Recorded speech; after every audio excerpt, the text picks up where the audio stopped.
doorway?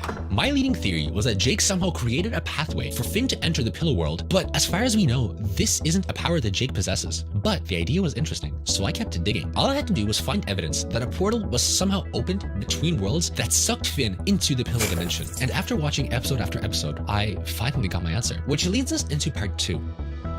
In Season 4, Episode 26, titled The Lich, we get a brief look into how travel between worlds actually works in Adventure Time. While using the Enchiridion, a guy called Bucko, awesome name, explains that the multiverse is a real thing, and that you can travel between dimensions so long as you have a wormhole. He said that dimensional travel is possible in 3 scenarios. 1, through pre-existing wormholes. And while possible, I highly doubted that this was the case, unless Finn and Jake just had a wormhole laying around. Scenario number 2, however, was far more plausible. Bucko said that temporarily forming wormholes may occur, and if established, travel to and fro is possible. Suddenly, the puzzle pieces started fitting together. Finn wasn't caught in some hyper-realistic dream, but instead caught in a temporary wormhole that led him to another dimension. Now that I say that out loud, it's crazy that I'm breaking down an Adventure Time episode. If you take this one step further, you can even explain the Knife Storm through the same lens. Bucko describes these temporary wormholes as naturally occurring events. So what better way to symbolize them than a literal, naturally forming event like a storm, with the added twist of the knife, of course. Even more than that though, this theory can also be used to explain why Finn experiences time at a different rate from that of Jake and Bimo, and also why he encountered Golem. In his explanation of wormholes, Bucko mentions time dilation. He says it occurs whenever you enter through a wormhole, meaning that it is possible for universes to experience time at different intervals. A minute in the world of Ooh could translate to literal decades in the Pillar World, which is probably what Finn experiences. But what if you take it one step further? What if instead of decades, it's thousands, if not millions of years? You see, I believe that time dilation can also explain this encounter with Golem. From Finn's perspective, he dies and is immediately faced with Golem. But what if between his death and their encounter, millions of years have passed? From Finn's perspective, it would be instantaneous, but for the Pillar World, an eternity would have passed. If we believe that time works that much faster in the Pillar World, it would explain why Finn saw Golem. We know from future